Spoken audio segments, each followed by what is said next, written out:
Metropolitan magistrate Mohammad আখতারুজ্জামানের আদালত এই আদেশ দেন। এছাড়া ছাত্র জনতার আন্দোলনে আদাবর থানা এলাকার পোশাক শ্রমিক রুবেল হত্যা মামলায় সাবেক সংসদ সদস্য আব্দুস সালাম মুর্শেদির 2 দিনের রিমান্ড মঞ্জুর করেছেন আদালত। বুধবার বিকেলে আসামিকে আদালতে হাজির করে 10 দিনের রিমান্ড চায় পুলিশ। শুনানি শেষে আদালত 2 দিনের রিমান্ড মঞ্জুর করেন।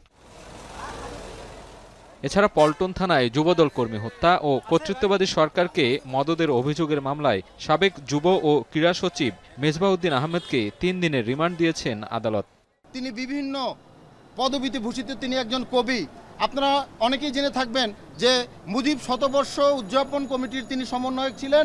তিনি মুজিব শতবর্ষ অনুষ্ঠানটিকে সফলভাবে তিনি উদযাপন করেছিলেন। তাকে পল্টন থানার একটি হত্যা মামলায় তাকে গ্রেপ্তার করে আজকে 10 দিনের রিমান্ড চাওয়া হয়েছিল। আমরা সেই রিমান্ড শুনানি করেছি। বিজ্ঞ আদালত শুনানি শেষে 4 দিনের তার রিমান্ড মঞ্জুর করেছে সন্তুষ্ট হয়ে, এবং জেল হাজতে সতর্কতার সাথে তাকে যেন জিজ্ঞাসাবাদ করা হয় সেই আদেশ আদালত প্রেরণ করেছেন। এদিকে যাত্রাবাড়ী থানার একটি হত্যা মামলায় নাসা গ্রুপের চেয়ারম্যান ও এক্সিম ব্যাংকের সাবেক চেয়ারম্যান নজরুল ইসলাম মজুমদারের 7 দিনের রিমান্ড মঞ্জুর করেন আদালত। রাষ্ট্রপক্ষের আইনজীবী জানান, অবৈধ অর্থ উপার্জন ও ছাত্র জনতার আন্দোলনকে প্রভাবিত করার দায়ে তাদের রিমান্ড আবেদন করা হয়। আজকের যেই সচিব মেজবাউদ্দিন, তিনি এই সরকারের একজন খায়ের খা কর্মী ছিলেন, নেতা ছিলেন, সচিব ছিলেন। তিনি সব সময় এই ফ্যাসিস্ট সরকারকে সহযোগিতা করতেন। স্বৈরাচারী ফ্যাসিস্ট সরকারের আমলে অবৈধভাবে টাকা কামিয়ে তিনি পাহাড় পরিমাণ টাকা কামিয়েছেন। এবং আপনারা জানেন যে আন্দোলন চলাকালে, এই বৈষম্য আন্দোলন চলাকালে আপনি সারা বাংলাদেশের সমস্ত শিল্পপতি এবং ব্যাংকে যারা মালিক তাদেরকে নিয়ে শেখ হাসিনা মিটিং করেছিল। সেই মিটিংয়ে এই নজরুল ইসলাম খান মজুমদার বক্তব্য রাখেছিলেন এবং তিনিও বলেছিলেন যে আপনি এই আন্দোলন দমান, এই দমনের জন্য যে টাকা পয়সা যা ধরনের সহযোগিতা করার দরকার আমরা করব। এছাড়া এদিন গুলশান থানার হত্যা মামলায় বসুন্ধরা গ্রুপের কোঅর্ডিনেটর নাসিক জামান আদনানকে 2 দিনের রিমান্ডে পাঠানো হয়। সাজিদ আরাফাত, এখন, ঢাকা। প্রায় 1000 কোটি টাকা তারল্য ঋণ সহায়তা পাচ্ছে 5 দুর্বল ব্যাংক। বাংলাদেশ ব্যাংকের মধ্যস্থতায় আজ 6টি সবল ব্যাংক এই সহায়তা দেয়। বাকি ব্যাংকগুলো নিজেদের সম্মতির ভিত্তিতে ঋণ সহায়তা পাবে বলে জানিয়েছে বাংলাদেশ ব্যাংক। কয়েক বছরের আর্থিক খাতে টানা দুর্নীতি, অনিয়ম আর 9/6-এ তারল্য সংকটে প্রায় ডুবন্ত 9টি ব্যাংক। টাকা ছাপিয়ে সহায়তা করে সবল দেখানো হয় ব্যাংকগুলোকে। অথচ কোনো কোনো ব্যাংকের সম্পদ আর দায়ের হিসেব তারল্যে গিয়ে ঠেকে শূন্যের কোঠায়। এসব ব্যাংকের ব্যাপারে গ্রাহকের আস্থা ফেরাতে নতুন governor doctor Ahsan H Mansur জানান, টাকা না ছাপিয়ে সবল ব্যাংকগুলো তাদের লেনদেনের উদ্বৃত্ত থেকে সহায়তা করতে পারবে দুর্বল ব্যাংকগুলোকে। নানা দেন দরবার আর মধ্যস্থতায় প্রায় 1 মাস পর বুধবার ফার্স্ট সিকিউরিটি ইসলামী bank, Exim bank, national bank limited, social ইসলামী ব্যাংক লিমিটেডকে 1000 কোটি টাকার বেশি সহায়তা দিল 6 সবল ব্যাংক। কোনো কোনো ব্যাংক একাধিক ব্যাংক থেকেও ঋণ পেয়েছে। এর মধ্যে সিটি ব্যাংক 3টি প্রতিষ্ঠানকে 700 কোটি টাকা ও মিউচুয়াল ট্রাস্ট 3টি প্রতিষ্ঠানকে 150 কোটি টাকা ঋণ দিয়েছে। দাতা ব্যাংকের তালিকায় রয়েছে eastern bank limited, Dutch Bangla, Bengal ও রাষ্ট্রায়ত্ত সোনালী ব্যাংকও। যাই ডিপোজিট পাক, প্রথমত তারা তাদের আপনার রিজার্ভ রিকোয়ারমেন্ট ফুলফিল করবে, SLR CRR করার পরে যা থাকে বাকি লেন্ডিং রিকোয়েস্টে যাবে, তার নিজস্ব অপারেশনাল এক্সপেন্ডিচারে করবে। আমার মনে হয় আর কি যে ওরা এতটা কি বলে অপরিপক্ক না যে এখন তারা ডাইভার্ট করার ব্যাপারে বা অন্য কোনো কাগজে লোন টোন দেওয়ার ব্যাপারে ওরা অতটা ইন্টারেস্টেড হবে। বাংলাদেশ ব্যাংক জানিয়েছে, নিজেদের সক্ষমতার উপর নির্ভর করে ও গ্রহীতা ব্যাংকের চাহিদার ভিত্তিতে ব্যাংকগুলো নিজেরাই ঋণের অঙ্ক ঠিক করেছে। তবে ঋণের অর্থ যেন সঠিকভাবে ব্যবহার হয় সেদিকে লক্ষ্য রাখছে কেন্দ্রীয় ব্যাংক। বাকি 4 দুর্বল ব্যাংকও ঋণদাতা ব্যাংকের সাথে চুক্তির ভিত্তিতে বাংলাদেশ ব্যাংকের গ্যারান্টি সহায়তা পাবে। সেলিয়া সুলতানা, এখন, ঢাকা। নাফি, একটা জিনিস খেয়াল করেছেন কিনা, সাগর হোক কিংবা নদী, বাংলাদেশ সীমানায় দিনকে দিন কিন্তু আসলে ইলিশ কমছে। প্রতিবেশী দেশের রপ্তানি কিংবা অসাধু কারবারিদের পাচারের বাইরে আহরণ আর চাহিদার এই মারপ্যাচে ইলিশের বাজার কিন্তু এখন খুব চড়া।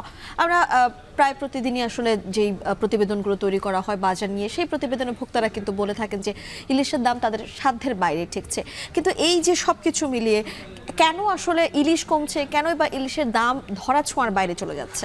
মিম, এই বিষয়ে বিশেষজ্ঞরা যেটা বলছেন, প্রাকৃতিক দুর্যোগের দায় আছে, তবে প্রধান সমস্যা নদী দূষণ কিংবা ইলিশের প্রজনন ক্ষেত্র নষ্ট। তাদের সংখ্যা দূষণ বন্ধ করতে না পারলে পরিযায়ী এই মাছ ভিন্ন দেশেও চলে যেতে পারে। এই নিয়ে আজহার লিমিটেড প্রতিবেদন তৈরি করেছে, আমরা সেটি দেখে আসবো।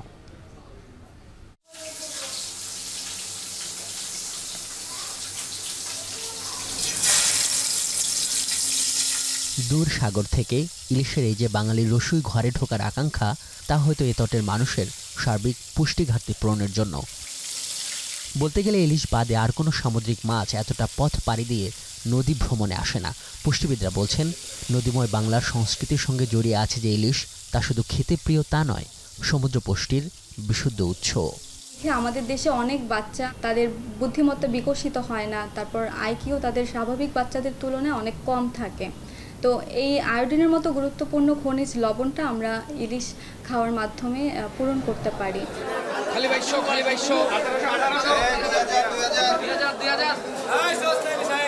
কিন্তু বাজার তো সহায় নয়। এই ভরা মৌসুমেও বাজারের থলিতে যে অন্তত একটা ইলিশ ঢুকছে না, তা নিয়ে কত আক্ষেপ এই মানুষদের। 1 কেজি মাছ যেগুলো, এগুলো হচ্ছে 1600 টাকা কেজি চলতেছে আজকের বাজার, ঠিক আছে। আর হলো আধা কেজি ওলা মাছ যেগুলো, এগুলো চলতেছে আপনার 1000 টাকা কেজি। সরকারিভাবে যেটা ঘোষণা আসে যে 3000 মেট্রিক টন যাবে, বাট আমার কাছে মনে হয় যে চূড়াই পথে আরো অনেক ইলিশ ইন্ডিয়াতে যায়। ইন্ডিয়ার মাছ দিবেন না, আমরা খাইয়া ভাষায় হালাই দেবো, আর আমরা ভাষায় যা দূরের কথা, মাছ ধরতে পারি না, ধরলেই কারেন্ট মারে। ইলিশ মাছ কিনতে আসি, আইয়া হাগো দাম জিগাইলে কয় 1200 টাকা কেজি, 1400 টাকা কেজি। তাই এটি কেমনে কিনবো, কেমনে খামু কর? এটা ঠিক, ইলিশের কোনো উৎপাদন খরচ নেই, কারণ সামুদ্রিক মাছ ইলিশের বাণিজ্যিক চাষ এখনও শুরু করা যায়নি।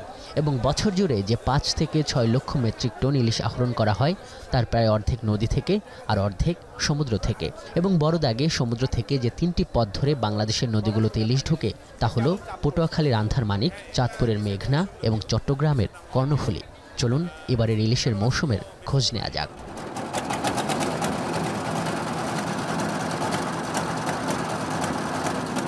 প্রধানত প্রজননের উদ্দেশ্যে বঙ্গোপসাগর থেকে এই নদীতে 1200 থেকে 1300 কিলোমিটার পর্যন্ত পাড়ি দেয় ইলিশ। এবং আমরা এখন রয়েছে পদ্মা নদীর মাওয়া পয়েন্টে, দেখছি যে এখানে একদল জেলে এই ইলিশ মাছগুলো ধরেছেন।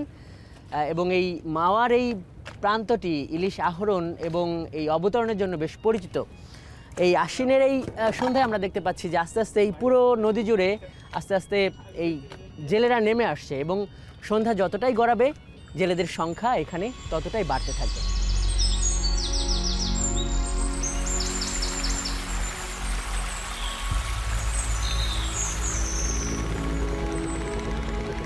সাবির, এই যে ট্রলারগুলো দেখা যাচ্ছে সন্ধ্যার পরই তো নদীতে নেমে গেল, কখন ফিরবে? ভোরবেলা, একবারে ভোরবেলা আসবে। ভোরবেলা এসে আড়তে মাছ বিক্রি করে আবার খেতে যাবে। আড়তটা কতক্ষণ চলে? আড়তটা সকাল 7টা থেকে 8টা, 8:30 দিকে।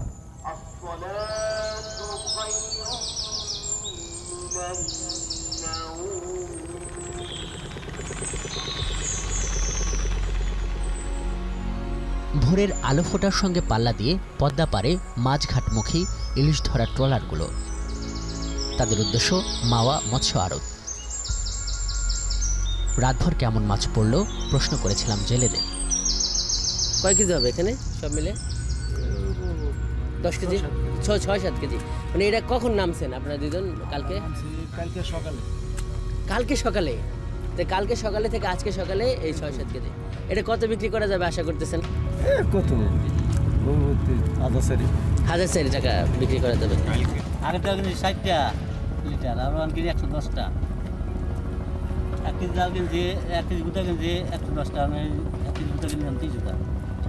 তখন আমাকে কতটা বাড়ি গেছে, মাছের দাম তো আমার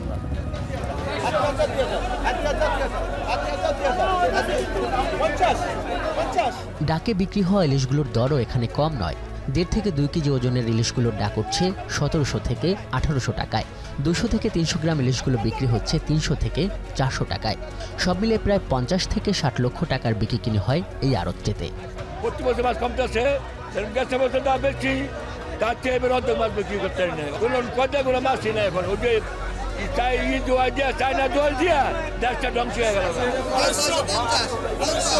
ভোর থেকে সকাল 8টা সাড়ে 8টা পর্যন্ত চলে এই আড়ত, এবং সব মিলিয়ে আমরা যে চিত্রটি দেখলাম যে পদ্মা থেকে আসা ইলিশের সরবরাহ একেবারেই কম, এবং প্রধানত এখানে ভোলা এবং চাঁদপুর থেকে ইলিশ আসে, এবং এখানকার আড়তদারাও বলছেন যে দিনকে দিন ইলিশ মাছ কমছে। আমরা একটু চাঁদপুরে যেতে চাই, ইলিশের জন্য বিখ্যাত চাঁদপুরে, দেখে আসি যে সেখানকার আড়তের চিত্রটা কেমন।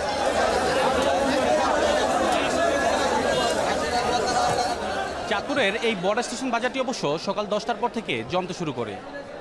বাজারে দেখা যাচ্ছে বড় সাইজের প্রতি কেজি ইলিশ 1800 থেকে 1900 টাকা দরে বিক্রি হচ্ছে, এবং এই যে বাড়তি দামের প্রবণতা তা সাম্প্রতিক বছরগুলোতে একই রকম দেখা যাচ্ছে। ব্যবসায়ীরা বলছেন নদীতে ইলিশ ধরা পড়ছেই কম। তাদের দাবি, চাহিদা এবং যোগানের মারপেচেই কমে আসছে না ইলিশের দাম পাইকারি এবং ভোক্তা পর্যায়ে।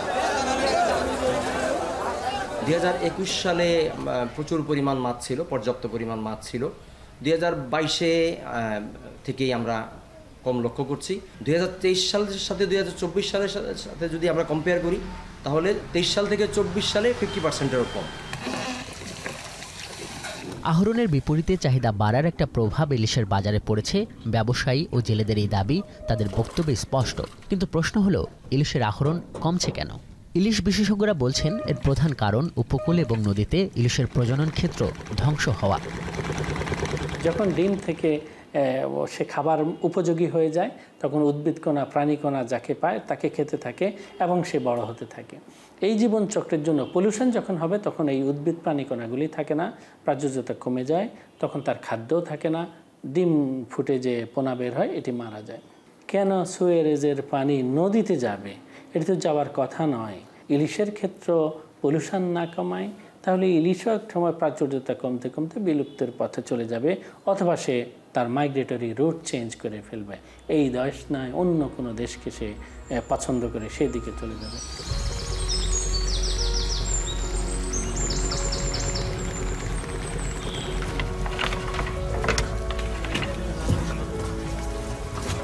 কিন্তু এ নিয়ে কি কোনো উদ্যোগ আছে সরকারিভাবে? সংশ্লিষ্ট মন্ত্রণালয়ের উপদেষ্টা বলছেন তারা মন্ত্রণালয়গুলোর মধ্যে সমন্বয়ের দূরত্ব ঘোচানোর চেষ্টা করছেন।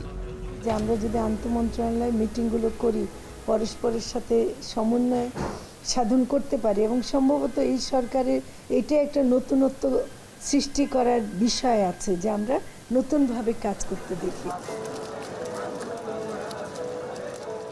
সরকারি হিসেবে অবশ্য 1 বছর আগ পর্যন্ত ইলিশ আহরণে 7.13% প্রবৃদ্ধি দেখানো হয়েছিল। যদিও সবশেষ অর্থ বছরের খসড়া হিসেবে ইলিশ আহরণের পরিমাণ কমপক্ষে 41,000 মেট্রিক টন কম দেখানো হচ্ছে।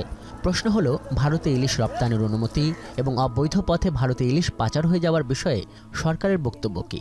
ইলিশ যেমন একটা প্রাকৃতিকভাবে সমুদ্র থেকে নদীতে আসে, তেমনি কিন্তু অপ্রাকৃতিকভাবে মানে ব্যবসায়িকভাবেও কিন্তু অনেক ভাবে চলে যাচ্ছে আর কি।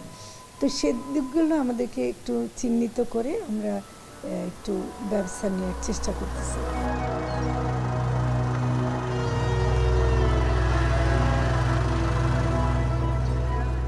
সরকার আশা করছে অমাবস্যা পূর্ণিমার যে প্রভাবের কারণে ইলিশ আহরণ প্রভাবিত হয়, সে হিসেবে অক্টোবরের শুরুর দিকে বেশি পরিমাণে ইলিশ ধরা পড়ার সম্ভাবনা রয়েছে। এছাড়া ভারতের সঙ্গে মিল রেখে নতুন করে ইলিশ ধরার নিষেধাজ্ঞার তারিখ নির্ধারণ করা হয়েছে, তাতেও ইলিশের প্রজনন ও আহরণ বাড়বে বলে মনে করেন এই উপদেষ্টা। আজহার লিমন, এখন, ঢাকা। মিম, এবার একটু ইসরায়েল এবং ইরান প্রসঙ্গে কথা বলতে চাই। ঠিক সময় ঠিক জায়গায় আঘাত হানবে বলে ইরানকে সতর্ক করলো ইসরায়েল, যদিও পাল্টা আঘাত হলে কয়েক গুণ শক্তিতে তা ফিরিয়ে দেওয়ার হুমকি দিয়েছে ইরানও। এরই মধ্যে ইসরায়েলি ভূখণ্ডে কয়েক ঘণ্টা অভিযানে ইতি টেনেছে তেহরান। সংখ্যা বাড়ছে, আরও বড় সংঘাতময় পরিস্থিতির দিকে এগোচ্ছে মধ্যপ্রাচ্যে অস্থিরতার জন্য ইরানকেই দায়ী করছে যুক্তরাষ্ট্র। তবে ইরান সরকারের প্রশংসায় মেতেছে পুরো অঞ্চলের মানুষ। সারা জানাবেন নুজহাত কামাল। কয়েক দশকের একতরফা আগ্রাসনে মরিয়া বলেই হয়তো যুদ্ধের দামামার মধ্যেও ইসরায়েলে ইরানের হামলার খবরে মধ্যরাতে এমন উচ্ছ্বাস ইরান, ইরাক সহ বিভিন্ন দেশের বাসিন্দাদের। ফিলিস্তিন, লেবানন, ইরান আর হিজবুল্লাহর পতাকা উড়িয়ে মিষ্টি বিলিয়ে উদযাপন চলে শহরে শহরে।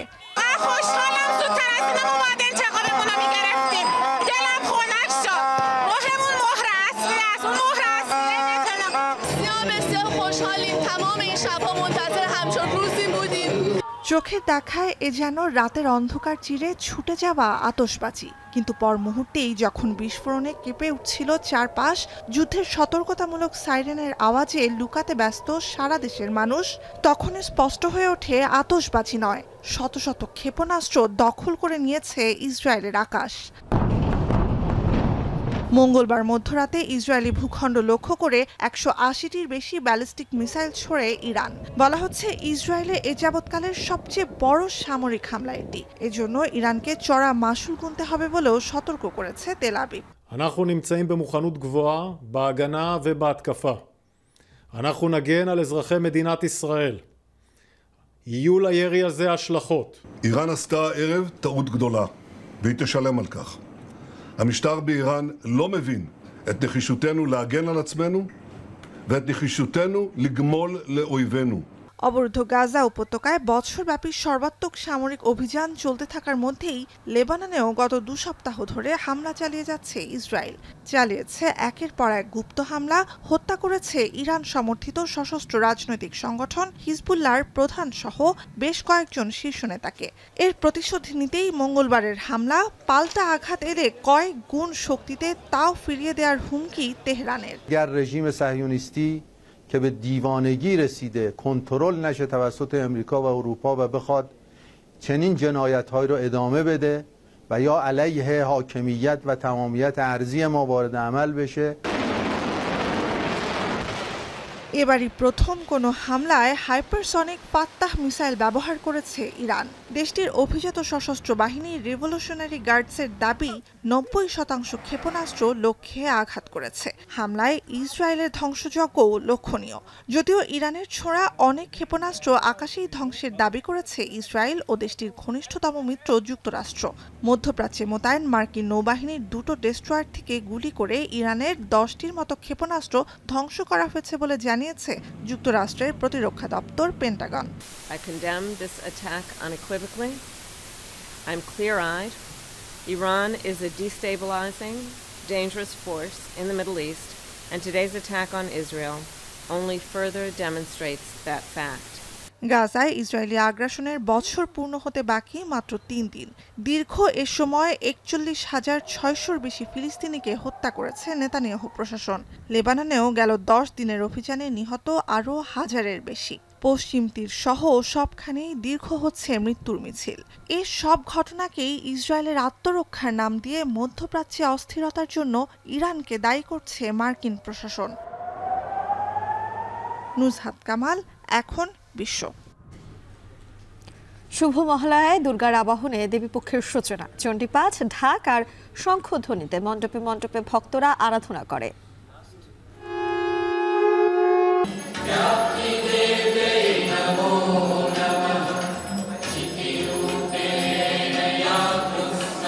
বর্তমানে যে একটা অস্থিতিশীল পরিস্থিতি চলছে, আমরা মায়ের কাছে সেই প্রার্থনাই জানাবো যেন আমাদের দেশটা সুস্থ হয়। দেবীর আবাহন, এই উৎসবের মধ্যে দিয়েই দেবী আসবেন আর কটা দিন পরেই। এ নিয়ে প্রতিবেদন থাকছে সংবাদের পরের অংশে। শনিবার থেকে আবার রাজনৈতিক দলগুলোর সাথে আলোচনা করবেন প্রধান উপদেষ্টা ডক্টর মোহাম্মদ ইউনূস।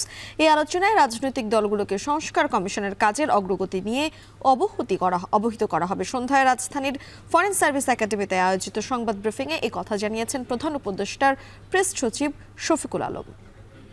একটা কমিশন হয়েছে, এটার কাজের অগ্রগতি সম্পর্কে অবহিত করা হবে তাদেরকে, এবং দেশের আইন শৃঙ্খলা বিষয়েও তাদের সাথে কথা হবে এবং তাদের পরামর্শ নেওয়া হবে। এই কমিশনগুলোর ফরমেশন 2 থেকে 3 দিনের মধ্যে আমরা আশা করছি যে কমিশনগুলো ফর্ম হবে। প্রধান দলগুলোর সাথে উপদেষ্টা মণ্ডলী কথা বলবেন এবং আপনারা শনিবারই জানবেন কাদের সাথে কথা হচ্ছে। কমিশনগুলোর যে কাজ হচ্ছে সেই কাজের অগ্রগতি অবহিত করা, আর একটা হচ্ছে যে বাংলাদেশের এখন যে ল অ্যান্ড অর্ডার যে সিচুয়েশন আমরা কতটুকু ইমপ্রুভ করলাম সেগুলোকে তাদের সাথে মত বিনিময় করা। শান্তবাজারে নিচ্ছে একটা বিরতি, ফিরছে কিছুক্ষণের মধ্যেই।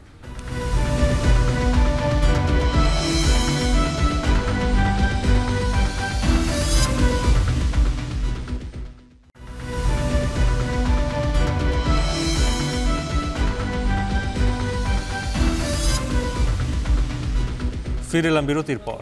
দেখছেন শান্তবাজার।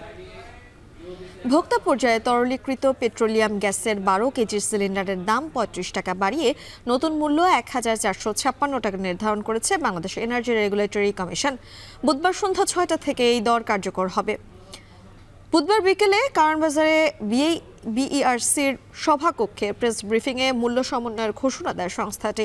এতে ভোক্তা পর্যায়ে সেপ্টেম্বরের তুলনায় 35 টাকা বেড়ে 12 কেজি সিলিন্ডারের দাম পড়বে 1456 টাকা। এর আগে সেপ্টেম্বরে প্রতি 12 কেজির সিলিন্ডারের দর নির্ধারণ করা হয়েছিল 1421 টাকা। গত আগস্টে দাম ছিল 1377 টাকা। সংস্থাটির চেয়ারম্যান জানান, ডলারের দর বৃদ্ধিতে কিছুটা মূল্য বেড়েছে এলপিজির। সৌদি সিপি অনুযায়ী এই মূল্য নির্ধারণ করেছে সংস্থাটি। বাজারে কেউ বেশি দামে যেন বিক্রি করতে না পারে সেজন্য ভোক্তা অধিকারকে যথাযথভাবে নজরদারি করার আহ্বান জানান বিইআরসির চেয়ারম্যান।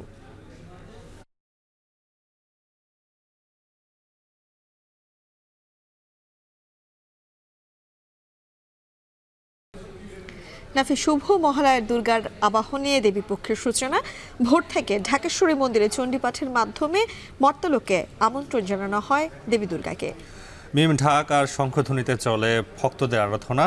দেশের শান্তি ও কল্যাণ প্রার্থনার পাশাপাশি নির্বিঘ্নে পূজা উদযাপনের নিরাপত্তা নিশ্চিতের দাবি সনাতন ধর্মাবলম্বীদের। এ নিয়ে দেবরাজ দেব জানাবেন বিস্তারিত।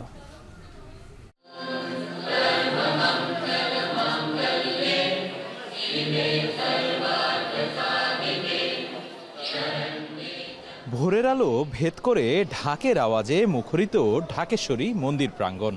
মন্দিরের উঠোনে দেবীর আগমনী সভার অপেক্ষায় ভক্তরা।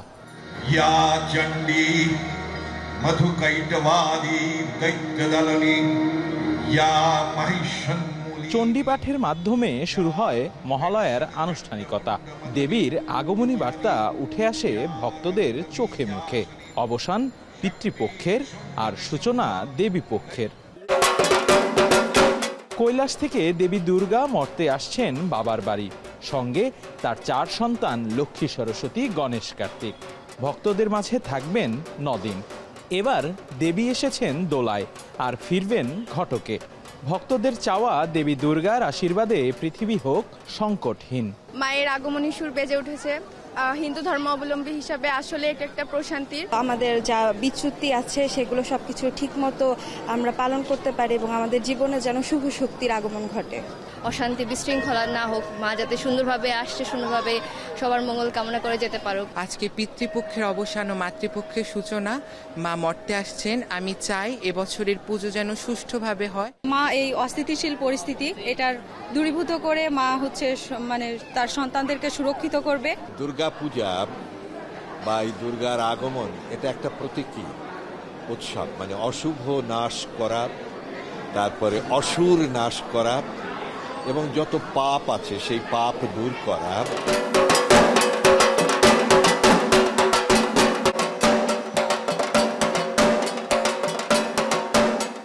ধূপ, প্রদীপ, উলুর আরতি আর যজ্ঞের মাধ্যমে মহালয়ার দিনে দেবীর অভ্যর্থনায় পূজা করা হয়। বেলতলায় বসানো হয় ঘট, সেই সাথে তিল ও তর্পণ দেওয়া হয় পূর্বপুরুষদের শান্তি কামনায়। শাস্ত্রমতে এবারের আগমন চিন্তার হলেও ভক্তদের প্রার্থনায় সেই সংকট কেটে যাবে বলেই মনে করেন পুরোহিত। সনাতন হিন্দু ধর্মের মূল উদ্দেশ্য এবং মূল কথা হচ্ছে বসুধৈব কুটুম্বকম। এই পুজোতে আমরা এটা বারবার উচ্চারণ করব, অর্থাৎ সারা দুনিয়া জোড়ার সব লোক, 700 কি 800 কোটি লোক যাই হোক, সবাই আমাদের আত্মীয়, তিনি যে ধর্মেরই হন না কেন। আর এই পূজাতে সপ্তমী দিন আমরা দেশিকা পূজা করে থাকি, অর্থাৎ দেশের কল্যাণ কামনা করি, দেশের উন্নয়ন কামনা করি। অতএব আমাদের এই কামনা আমরা শত সিদ্ধভাবে করব, নিজের অন্তরের আগ্রহ দিয়ে করব, যাতে আমাদের দেশের, আমাদের মানুষের কল্যাণ হয়। বছর ঘুরে আবারও এলো দেবীপক্ষ। প্রকৃতিতে কাশফুল সেটি জানান দিচ্ছে। ঢাকের তালে, এই আরতির তালে ভক্তরা চান যেন পৃথিবী হয়ে উঠুক আরো বাসযোগ্য। ঢাকেশ্বরী মন্দির থেকে দেবরাজ দেব, এখন ঢাকা।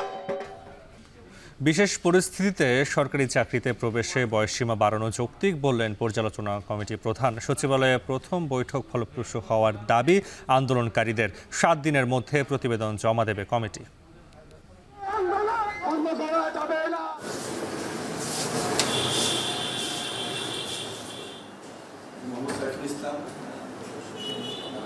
এখনকার যে বয়সটা এইটা বাড়ানো উচিত, বয়স বৃদ্ধি করার যৌক্তিকতা আছে, এই বিষয়ে কোনো সন্দেহ নেই।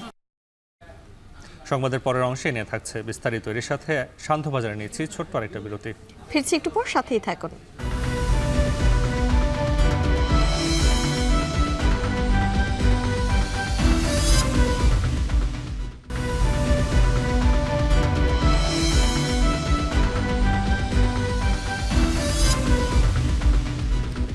বিরতির পর ফিরে এলাম। দেখছেন শান্তবাজার। সরকারি চাকরিতে বয়স বাড়ানোর যৌক্তিকতা রয়েছে, তবে কতটুকু বাড়ানো উচিত হবে তা পরিস্থিতি পর্যালোচনার পর সিদ্ধান্ত হবে। সচিবালয়ে সরকারি চাকরিতে প্রবেশের বয়সসীমা 35 বছর করার বিষয়ে গঠিত পর্যালোচনা কমিটির বৈঠক শেষে কথা বলেন কমিটি প্রধান আব্দুল মুইদ চৌধুরী। আর আন্দোলনকারীরা জানান 7 দিন পর পর্যালোচনা কমিটির প্রতিবেদন জমা দিলে সরকারের সিদ্ধান্তের প্রেক্ষিতে পরবর্তী সিদ্ধান্ত জানাবেন তারা। মুন্নাফ রশিদ জানাচ্ছেন বিস্তারিত।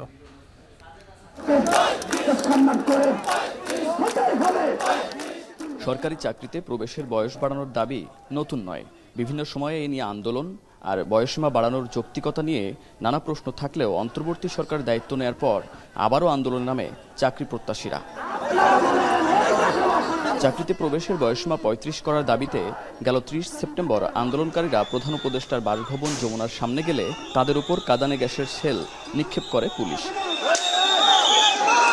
এরপর ওই দিনই একটি প্রজ্ঞাপনের মাধ্যমে 2 সদস্যের পর্যালোচনা কমিটি গঠন করে জনপ্রশাসন মন্ত্রণালয়, যার প্রধান করা হয় জনপ্রশাসন সংস্কার কমিশনের প্রধান আব্দুল মুইদ চৌধুরীকে। বুধবার কমিটির প্রথম বৈঠক অনুষ্ঠিত হয় সচিবালয়ে।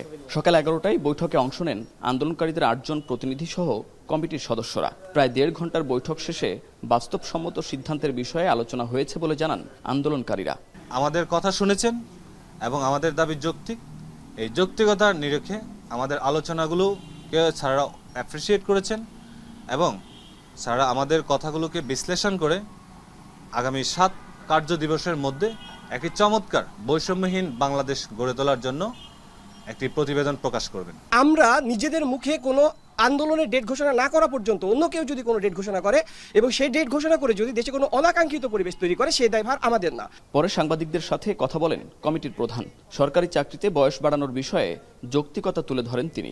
এখনকার যে বয়সটা এইটা বাড়ানো উচিত, বিভিন্ন কারণে ইউনিভার্সিটি সেশন জট, কোভিড, এই সমস্ত কারণে অনেক ছাত্রছাত্রী একটা সেগমেন্ট এরা এফেক্টেড হয়েছে খুব সিভিয়ারলি, কাজেই তাদেরকে এটা রিলিফ দেওয়া দরকার। এ সময় তিনি জানান মন্ত্রিপরিষদ বিভাগ থেকে প্রজ্ঞাপন জারির পরই জনপ্রশাসন বিভাগে সংস্কার কাজ শুরু হবে। বয়স বৃদ্ধি করার যৌক্তিকতা আছে, এই বিষয়ে কোনো সন্দেহ নেই। মুন্নাফ রশিদ, এখন, ঢাকা। আরএফএল গিজারে আছে ওয়ার্ল্ড ফ্লো টেকনোলজি, যা পানি গরম করে 20% কম বিদ্যুৎ খরচে, আর একবার অন করলেই পানি গরম থাকে 24 ঘন্টা। আরএফএল গিজার, উষ্ণ পানির পরশ। 56 ঘন্টা পর স্বাভাবিক হলো নবীনগর চন্দ্রা মহাসড়কের যান চলাচল। দুপুরে বার্স গ্রুপের চেয়ারম্যান মোস্তফা আনোয়ার সেনাবাহিনীর হাতে আটক হবার পর মহাসড়ক থেকে সরে যান বকেয়া বেতনের দাবিতে আন্দোলনকারী শ্রমিকরা। এদিকে সকালে গাজীপুর শিল্পাঞ্চলের শ্রমিকরা কাজে যোগ দিলেও চাকরি প্রত্যাশীরা মহাসড়ক অবরোধ করলে নিরাপত্তা শঙ্কায় শহরের নলজানি ও ভোগড়া এলাকায় বেশ কয়েকটি পোশাক কারখানায় সাধারণ ছুটি ঘোষণা করা হয়। সহকর্মীদের তথ্য ছবিতে বিস্তারিত প্রতিবেদনে। কয়েকদিন শান্ত থাকার পর গেল 2 দিন ধরে আবারও উত্তপ্ত সাভার আশুলিয়া শিল্পাঞ্চল। বুধবার সকাল থেকে নবীনগর চন্দ্রা মহাসড়ক অবরোধ করে বকেয়া বেতনের দাবিতে বিক্ষোভ করেন বার্ডস গ্রুপের 3টি কারখানার শ্রমিকরা। এতে নবীনগর থেকে বাইপাল হয়ে কবিরপুর পর্যন্ত প্রায় 18 কিলোমিটার এলাকায় যানজটের সৃষ্টি হয়। যানজটের ভোগান্তি পোহাতে হয় ঢাকা আরিচা ও আবদুল্লাপুর আশুলিয়া বাইপাল সড়কে চলাচলকারীদেরও। এ সময় আইন শৃঙ্খলা রক্ষাকারী বাহিনীর সদস্যরা শ্রমিকদের মহাসড়ক ছাড়তে বললেও দাবি আদায় না হওয়া পর্যন্ত আন্দোলন চালিয়ে যাওয়ার কথা জানান তারা। ডিজিএম এর কাছে গেলে পরে কলকারখানায় সেখান থেকে একটা সিদ্ধান্ত নিছে যে 10 তারিখে স্যালারি দেওয়া হবে আর 30 তারিখে যাদের পাওনা বাকি আছে যে টাকাগুলো আছে ওগুলা সব পরিশোধ করা হবে। ওখান থেকে এগুলা সব পাস হয়ে আছে। গত 3 দিন ধরে আমরা রাস্তায় সিজার আছি, আমাদের টাকা পয়সা দিতেছে না। আমাদের ন্যায্য মজুরির আমরা বুঝতে পাইতে চাই কেন এর উপরে আমাদের অনেক কিছু নির্ভর করতেছে। বাড়িওয়ালা রুম ভাড়া যাইতেছে, দোকান বাকি যাইতেছে, আমাদের পোলাপান খাওয়া দাওয়া করব। আমরা এখান থেকে পরিপূর্ণভাবে আমাদের টাকা পয়সা পাইলে আমরা চলে রাজপথ ছেড়ে দেবো। আমরা কোনো হাঙ্গামা গেঞ্জাম করি নাই, ভাঙচুর করি নাই। পরে দুপুরে বার্ডস গ্রুপের চেয়ারম্যান মোস্তফা আনোয়ার সেনাবাহিনীর হাতে আটক হওয়ার পর মহাসড়ক থেকে সরে যান আন্দোলনকারীরা। এতে প্রায় 56 ঘণ্টা পর স্বাভাবিক হয় নবীনগর চন্দ্রা মহাসড়কের যান চলাচল। তবে শ্রমিক অসন্তোষের কারণে সহিংসতার শঙ্কায় বন্ধ রয়েছে এই অঞ্চলের অন্তত 14টি কারখানা। সোমবার এক শ্রমিক নিহতের পর মঙ্গলবার সকাল থেকে নবীনগর চন্দ্রা মহাসড়ক অবরোধ করে বিক্ষোভ শুরু করেন পোশাক শ্রমিকরা। এদিকে মঙ্গলবার তৈরি পোশাক উৎপাদনকারী টিএনজেড গ্রুপের প্রতিষ্ঠান অ্যাপারেলস প্লাস লিমিটেড বেতন বোনাস পরিশোধ করায় সকাল থেকে শান্তিপূর্ণ পরিবেশে কাজে যোগ দেন গাজীপুরের শ্রমিকরা। তবে চাকরি প্রত্যাশীরা মহাসড়ক অবরোধ করলে নিরাপত্তার শঙ্কায় শহরের নলজানি ও ভোগড়া এলাকায় বেশ কয়েকটি পোশাক কারখানায় সাধারণ ছুটি ঘোষণা করা হয়। মেয়ে ছেলেদের দুটাই সমানভাবে চাকরি দেওয়া হবে। এখন শুধু খালি মেয়েদের নিতে, ছেলেরা বাসায় বইয়ে থেকে কি করবে? ছেলে নিয়োগ বন্ধ, ঠিক আছে, মেয়েদের নাই, অসংখ্য মেয়ে নাই, ছেলেদের কোনো নিয়োগ নাই। পরে শিল্প পুলিশ আন্দোলনকারীদের বুঝিয়ে মহাসড়ক থেকে সরিয়ে দিলে প্রায় 1 ঘণ্টা পর যান চলাচল স্বাভাবিক হয়। ফেরদৌস সাবির, এখন। খাগড়াছড়িতে শিক্ষককে পিটিয়ে হত্যার জেরে পাহাড়ি বাঙালি সংঘর্ষের ঘটনায় জারি করা 144 ধারা প্রত্যাহার করা হয়েছে। একই সাথে খাগড়াছড়ির অতিরিক্ত জেলা ম্যাজিস্ট্রেটকে প্রধান করে 4 সদস্যের তদন্ত কমিটি গঠন করেছে জেলা প্রশাসন।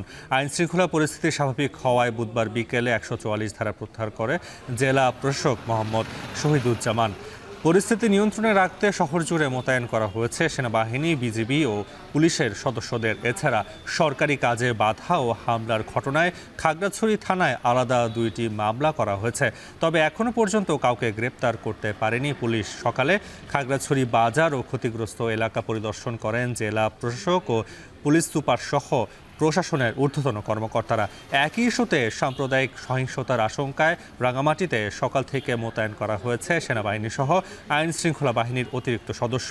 এর আগে গেল মঙ্গলবার দুপুরে খাগড়াছড়ি টেকনিক্যাল স্কুল অ্যান্ড কলেজের পাহাড়ি ছাত্রীকে ধর্ষণের অভিযোগে শিক্ষক সোহেল রানাকে পিটিয়ে হত্যা করে দুর্বৃত্তরা।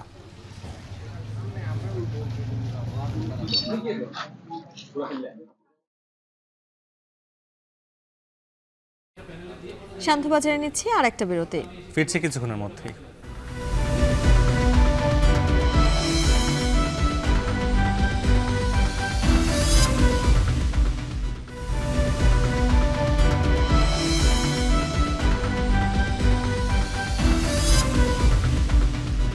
ফিরে এলাম বিরতির পর। দেখছেন শান্তবাজার। টেস্টে বাজে পারফরমেন্সের কারণে বড় দলগুলোর আমন্ত্রণ পায় না বাংলাদেশ। সদ্য শেষ হওয়া টেস্ট সিরিজটা যেমন তারই প্রমাণ। এমনকি নিজের দেশেও মোড়ল দেশগুলোকে আতিথ্য দেওয়ার সুযোগ পায় না। জাতীয় দলের সাবেক অধিনায়ক মোহাম্মদ আশরাফুল মনে করেন, এলিট ফরম্যাটে উন্নতি করতে না পারলে ক্রিকেট বিশ্বে ব্রাত্যই থেকে যাবে বাংলাদেশ। নোমান আব্দুল্লাহর প্রতিবেদন। এ ধরনের সিরিজ তো অবশ্যই যদি ভালো করতে পারি, আমার মনে হয় প্রত্যেকটা টিমই হয়তো আমাদের সাথে আরো বেশি বেশি ম্যাচ খেলতে চাইবে। ভারতের বিপক্ষে টেস্ট সিরিজ শুরুর আগে এই মন্তব্য করেছিলেন বাংলাদেশ অধিনায়ক নাজমুল হোসেন শান্ত। তার মানে বিষয়টা ক্রিকেটারদের জানা আছে, চোখে চোখ রেখে প্রতিদ্বন্দ্বিতা করতে পারলেই কেবল আমন্ত্রণ মিলবে বারবার। তারপরও সিরিজ শেষে সেই একই দশা, 2-3 দিনেই হারের মতো ঘটনা। প্রসঙ্গ যখন প্রতিবেশী ভারত, তখন নানা ষড়যন্ত্রের গন্ধ খুঁজে সমর্থক মন। কিন্তু পারফরমেন্স যখন এমন, তখন কিই বা করার থাকে? 2000 সালে টেস্ট মর্যাদা পাওয়ার পর এই ভারতের বিপক্ষেই এলিট ক্রিকেটে যাত্রা শুরু করে বাংলাদেশ, তাও নিজ দেশে আমন্ত্রণ জানিয়ে। ভারতে গিয়ে প্রথমবার বাংলাদেশ টেস্ট খেলার সুযোগ পায় 2017 সালে। একমাত্র টেস্টটিতে হারের ব্যবধান 208 রানের। এরপর 2019 সালের শেষ দিকে আরও একবার দেশটিতে 2টি টেস্ট খেলার সুযোগ মেলে। দুটিতেই ইনিংস ব্যবধানে হারে বাংলাদেশ। এর 5 বছর পর আবারও ভারতের টেস্ট সিরিজ, এবারও 2 ম্যাচেই করুণ হার শান্তদের। রেজাল্ট আপনি হারতে পারেন, কিন্তু বেটার ক্রিকেটটা আমরা আশা করেছিলাম যে ব্যাটসম্যান সেট হবেন, তারা বড় ইনিংস খেলবেন, সেই জিনিসটা মিসিং ছিল। একটা সিরিজের সঙ্গে জড়িয়ে থাকে ব্যবসায়িক স্বার্থ।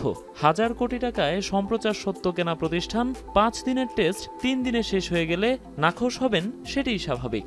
বিজ্ঞাপনদাতারাও মন বেজার করবেন নিশ্চিত। টিকিট কেটে মাঠে আসা দর্শকও বিরক্তই হবেন। তাই তো এলিট দেশগুলো সেভাবে আমন্ত্রণ জানায় না বাংলাদেশকে। এখন পর্যন্ত মাত্র একবার অস্ট্রেলিয়ায় গিয়ে টেস্ট খেলার সুযোগ হয়েছে, সেটিও 21 বছর আগে। আর ইংল্যান্ডও গেল 14 বছরে তাদের দেশে আমন্ত্রণ জানায়নি বাংলাদেশকে। 5 দিনের টেস্ট ম্যাচ 3 দিন 2.5 দিনে যদি শেষ হয়ে যায়, ডেফিনেটলি ওদের একটা বিগ লস তো হয় বাণিজ্যিক দিক দিয়ে চিন্তা করলে। গেল 2 যুগে সব মিলিয়ে 146টি টেস্ট ম্যাচ খেলেছে বাংলাদেশ, যার 160টিতেই হেরেছে তারা। পারফরমেন্স এমন হলে কারো ঘাড়ে দোষ চাপানোর সুযোগ কই? নোমান আব্দুল্লাহ, এখন, ঢাকা। শেষ করছি শান্তবাজার, তবে তার আগে শিরোনামগুলো জানাবো আরও একবার। শেখ হাসিনার সাবেক উপদেষ্টা কামাল চৌধুরী 4 দিন রিমান্ডে, সালাম মুর্শিদি ও নজরুল ইসলাম মজুমদারেরও রিমান্ড মঞ্জুর।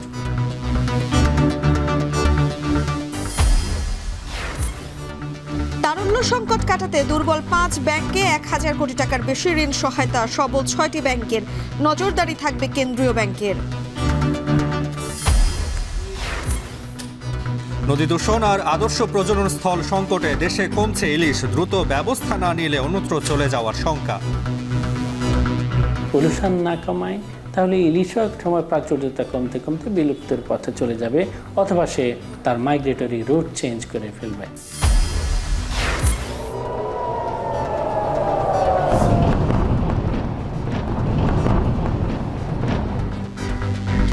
এবং প্রতিশোধ নিলে ইসরায়েলের সব স্থাপনার সর্বোচ্চ শক্তি নিয়ে হামলার হুমকি ইরানের, মধ্যপ্রাচ্য আরও সংঘাতময় হয়ে ওঠার শঙ্কা। এখন টেলিভিশন ওয়েবসাইটে দেখতে ভিজিট করুন www.ekon.tv, ফেসবুকে দেখতে ভিজিট করুন facebook.com/tv.ekon, এবং ইউটিউবে দেখতে ভিজিট করুন youtube.com/ekontv।